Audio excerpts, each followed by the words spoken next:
Aujourd'hui, dans Jouir de la vie de tous les jours, vous pouvez apprendre des stratégies clés pour vous protéger contre un ennemi qui travaille sans arrêt pour vous fatiguer et vous épuiser.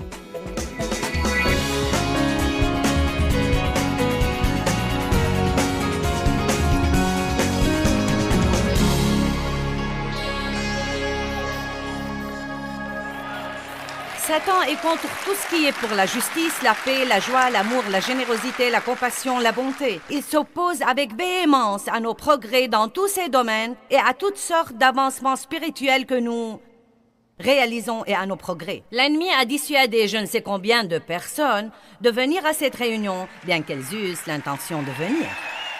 Et que je vous dise, soyez assez sages pour faire attention au sujet ce week-end. Et pour prendre la décision maintenant, diable, j'irai à chacune de ces réunions si je dois marcher, si je dois prendre un taxi, si je dois ramper. Je me fiche pas mal si tous mes amis décommandent et ne viennent pas, moi j'y vais. Car si vous pensez qu'il vous sortira le tapis rouge, croyez-moi, vous vous trompez. Ce matin, en essayant de mettre mon verre de contact dans mon œil droit, j'ai dû en fait l'enlever et le remettre 6 fois. Je lui ai dit, allez, épuise-toi, diable, fais ce que tu veux, car je m'attends à ce que tu m'exaspères ce week-end.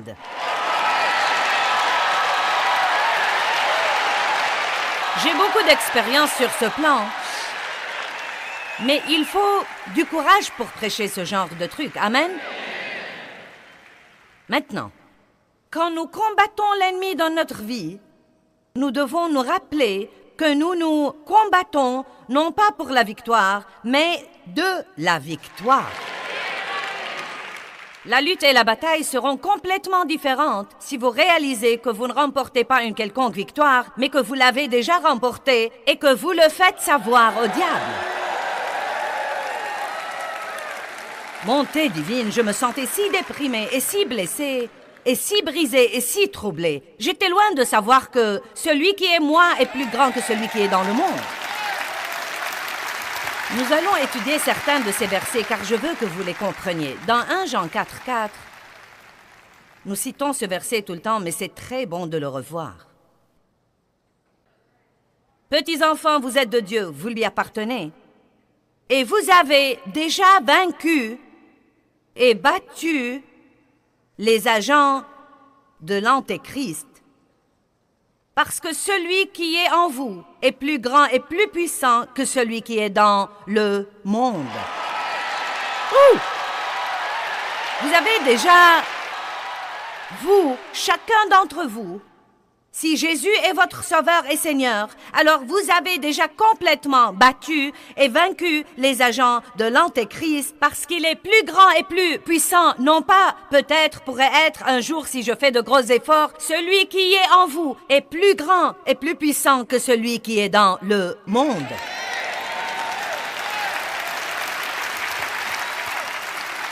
Si c'est vrai, pourquoi donc ai-je tous ces problèmes? Ne me comprenez pas mal, je sais que nos problèmes peuvent être douloureux. Mais ne focalisez pas tellement sur vos problèmes. Voilà ce que vous devez faire. Votre problème est loin d'être aussi important que votre comportement pendant que vous l'affrontez. Quelqu'un m'entend dans cette salle? J'ai dit que votre problème est loin d'être aussi important que votre comportement pendant que vous l'affrontez. Parce que Dieu nous a donné la puissance de traverser les périodes difficiles tout en gardant notre piété. C'est pourquoi je dis aux gens, même quand vous avez des ennuis, continuez à donner, à bénir et à faire quelque chose pour quelqu'un d'autre. Vous savez pourquoi? L'amour est une guerre spirituelle. C'est le niveau le plus élevé de la guerre spirituelle. Quand vous avez l'impression que quelqu'un vous a arraché vos entrailles, et tout en vous est saignant et meurtri, et que vous faites exprès quelque chose pour quelqu'un d'autre, non, mais croyez-moi, le diable va sûrement craquer. Romains chapitre 8, verset 37, nous connaissons bien ce verset. Nous sommes plus que vainqueurs par le Christ. Non pas nous serons, il se peut que nous soyons, nous sommes plus que vainqueurs. Quelqu'un qui est plus que vainqueur, c'est une femme mariée à un homme qui travaille et touche un salaire et le ramène à la maison et elle le dépense. C'est ce que veut dire être plus que conquérant. C'est ma blague ce soir. Vous feriez mieux de rire.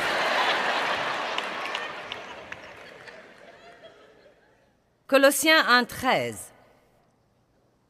Le Père qui nous a attirés à lui et nous a délivrés, non pas il pourrait le faire ou il le fera un jour, le Père qui nous a attirés à lui et nous a délivrés et libérés du pouvoir des ténèbres et nous a transportés dans le royaume du Fils de son amour. Ouh! J'aime ça. Et puis Luc 10:19, c'est un merveilleux verset. Voici, cela veut dire regardez et voyez. Un grand point d'exclamation, cela veut dire qu'il a un peu haussé la voix là. Voici!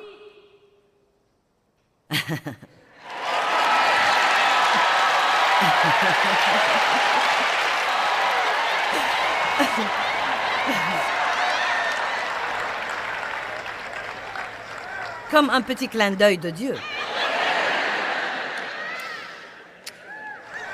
Je vous ai donné l'autorité et le pouvoir. Non pas peut-être que je donnerai un jour si vous êtes assez bon. Je vous ai donné l'autorité et le pouvoir de marcher sur les serpents et les scorpions. Et je vous ai donné la force et la capacité physique et mentale sur toute la puissance que possède l'ennemi. Et rien ne pourra en aucune façon vous nuire. Allez!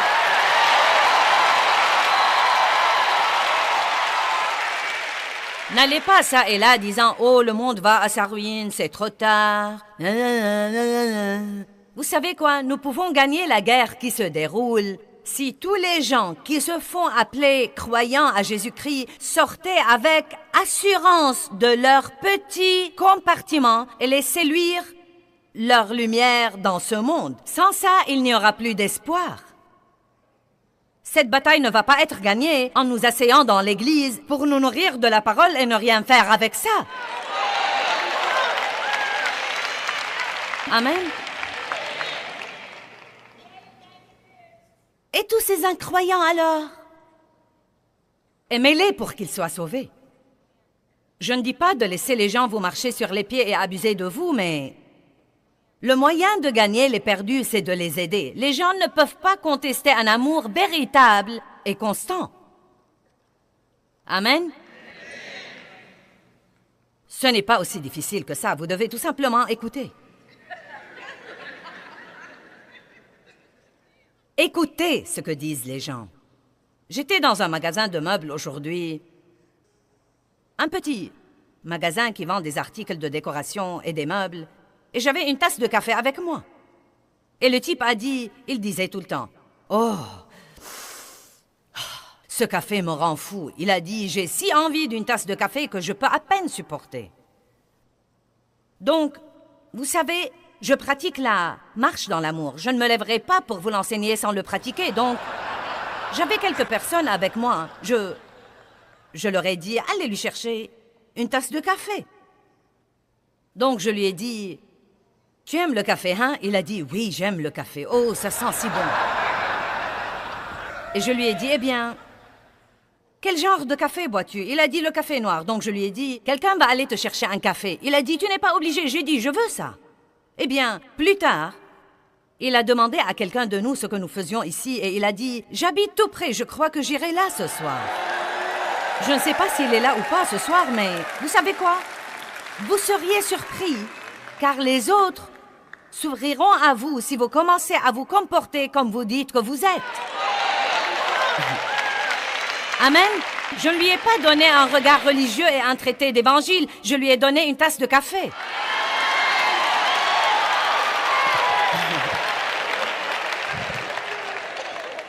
Amen. J'avoue que j'ai besoin de m'améliorer sur le plan du café. J'étais au Canada. Je descendais la rue et il y avait là un homme handicapé qui mendiait. Et donc, nous lui avons donné de l'argent. Et j'avais une tasse de café et j'avais une douceur Starbucks et quand je l'ai, je n'en prends que 2 bouchées. Qu'est-ce que j'avais là? Un biscuit? N'est-ce pas que j'avais un biscuit? Oui. Et donc le type m'a dit... Peux-tu me chercher une tasse de café de l'autre côté de la rue? Et nous étions presque en retard pour le lieu où l'on devait nous rendre. Et je lui ai dit, j'aimerais bien, malheureusement, nous devons partir immédiatement. Mais j'ai dit, tiens, ça te plairait d'avoir ce biscuit. Je lui ai donc donné mon biscuit et il en était ravi. Et j'ai fait 5 ou 6 pas, puis le Seigneur m'a fait comprendre pourquoi ne lui ai-je pas donné mon café. Eh bien, parce que mon café...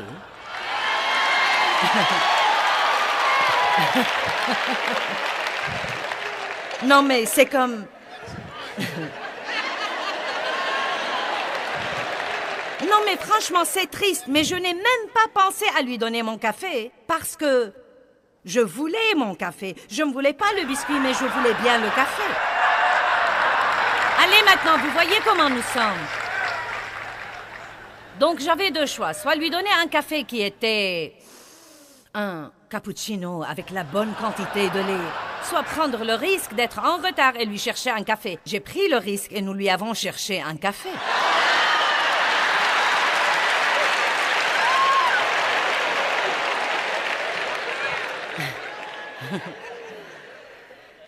Non, mais vous savez, nous sommes tous comme ça. Nous sommes comme ça. Nous donnons tant que ça ne nous fait pas du mal. On va passer outre. Je vois que vous n'avez pas besoin de ça. Notre protection de Satan vient de là. C'est la parole de Dieu. Nous devons la connaître. Nous devons l'aimer. Nous devons l'obéir et l'utiliser contre le diable quand il nous attaque. Le meilleur exemple que nous avons dans la Bible est dans Luc 4. Si vous n'apprenez pas à prononcer la parole de Dieu à haute voix, faisons ainsi la guerre à Satan. Vous ne serez jamais gagnant dans la vie. Luc chapitre 4. Jésus fut mené par le Saint-Esprit dans le désert pour être tenté par le diable 40 jours et 40 nuits. C'est quelque chose qui devait être établi dans sa vie avant de commencer son ministère. C'est merveilleux de parler de la victoire, mais vous serez testés. Chacun devrait combattre son propre Goliath et gagner sa bataille. Jésus a été mené par le Saint-Esprit dans le désert pour être tenté. Dieu ne l'a pas tenté. Mais un point devait être prouvé à l'ennemi. Et Jésus avait besoin de l'expérience de l'avoir vaincu. Nous devons comprendre ça. Donc, Luc chapitre 4, à partir du verset 3, je crois.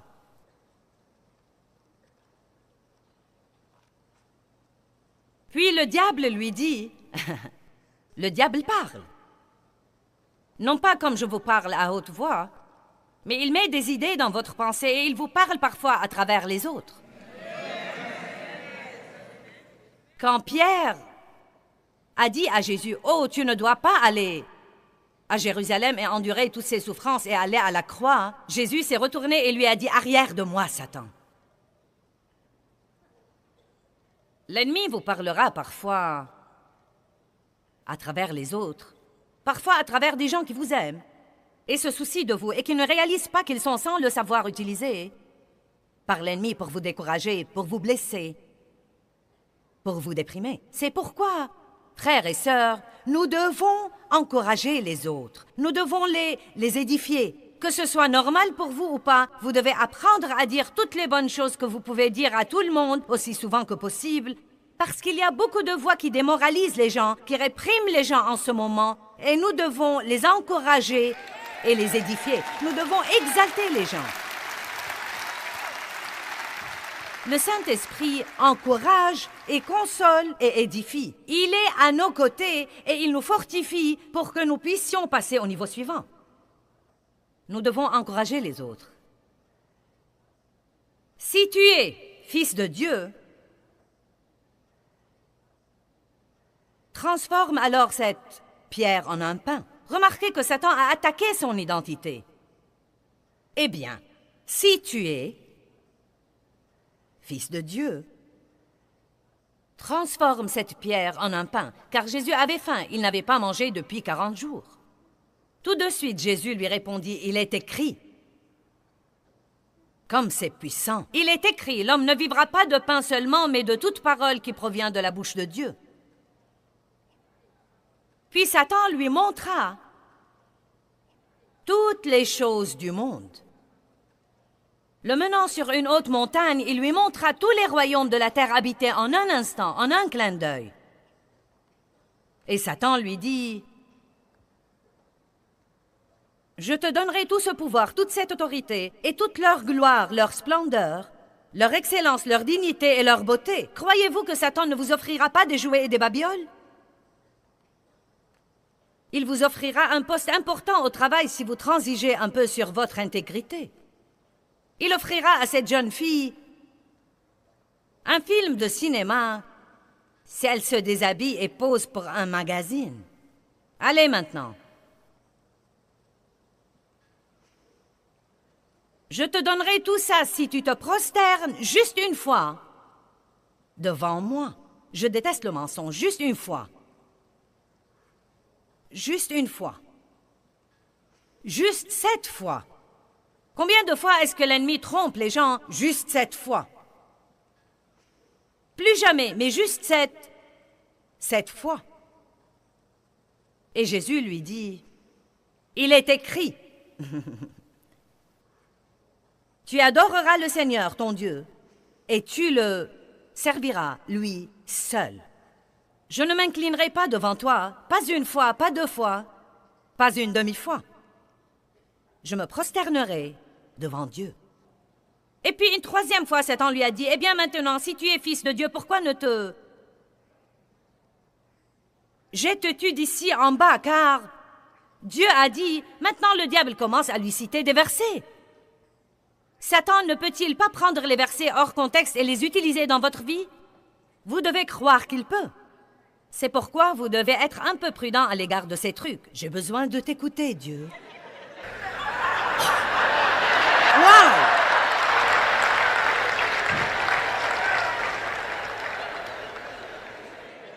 Ça marche pour les bébés chrétiens, mais nous devons grandir au-delà de ça. Non, mais dans le début de ma marche avec Dieu, je pouvais avoir les choses les plus incroyables en faisant ça. Wow! Et j'allais à Dave, j'ai demandé ceci à Dieu et regarde ce qu'il m'a donné. Et Dave disait, c'est difficile de l'impressionner. Wow! Mais ceci n'a duré que 2 ou 3 mois. Dieu établissait une relation avec moi. Et puis c'était comme, j'ai besoin de t'écouter, Dieu. Malheur à toi, mauvais pécheur. Et je disais, essayons encore une fois. Nous continuons à feuilleter jusqu'à ce que nous tombions sur un verset qui nous plaît. Allez! Si vous ne tirez pas la promesse voulue de la boîte à promesses, vous en tirez une autre.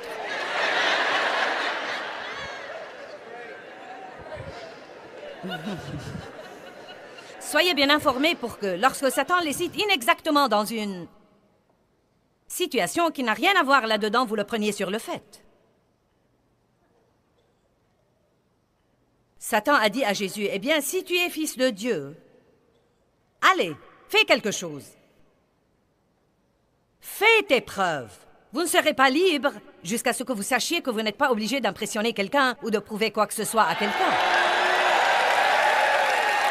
Vous ressentez une telle liberté quand vous n'essayez pas d'impressionner les autres. Amen?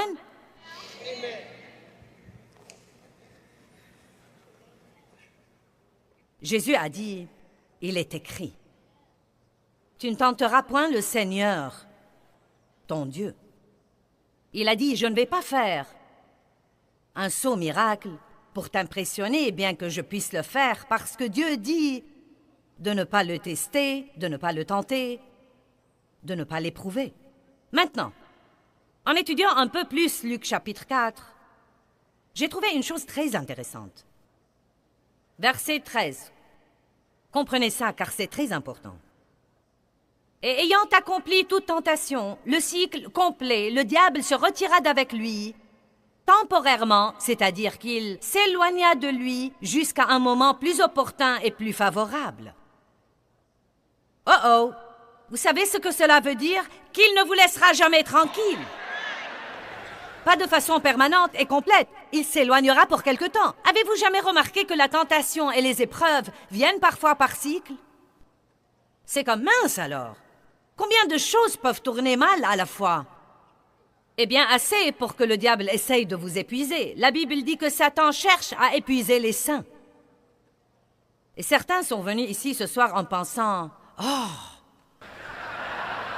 je suis foutu, Dieu, je suis complètement, totalement épuisé. » Et maintenant, vous sortirez ce soir en disant « Ça y est, je sais qui je suis. » Je ne vais pas renoncer, je ne vais pas abandonner. Celui qui est en moi est plus grand que celui qui est dans le monde. J'ai déjà gagné la guerre, je suis plus que vainqueur, Dieu est avec moi. Vous voyez, le diable veut que vous vous réveilliez le matin et que vous soyez passif. Eh bien, je voulais aller à la réunion de Joyce Meyer. J'aurais bien voulu en avoir envie. J'aurais bien voulu que mon ami n'ait pas décommandé, car je ne veux pas aller toute seule.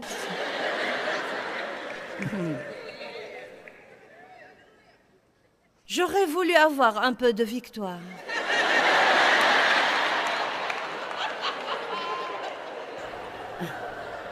Et le diable vous dit,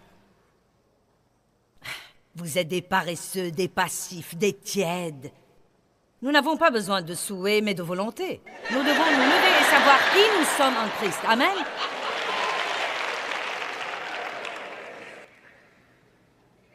Jean 17, 11 et 12 dit que nous sommes gardés en sécurité dans la connaissance de Dieu. Notre sécurité. Vous savez, je rends grâce à Dieu pour ce que je sais. J'ai toujours beaucoup de choses à apprendre, mais je sais beaucoup de choses aussi. Ça fait 32 ans que j'étudie la Bible diligemment. J'ai usé des douzaines de Bibles. Je rends grâce à Dieu pour ce que je sais. Car plus vous savez, pas seulement la connaissance mentale, pas de foutaise psychologique comme quoi vous êtes fier de ce que vous savez, alors que rien de ça ne marche vraiment dans votre vie. Mais laissez-moi vous dire quelque chose. Quand vous savez vraiment ceci et que vous le mettez en pratique dans votre vie, vous êtes un danger pour le royaume des ténèbres. Et quand vous vous levez le matin, l'enfer tremble.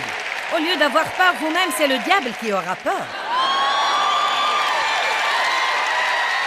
La parole de Dieu est l'épée de l'esprit et nous devons apprendre à utiliser la parole de Dieu.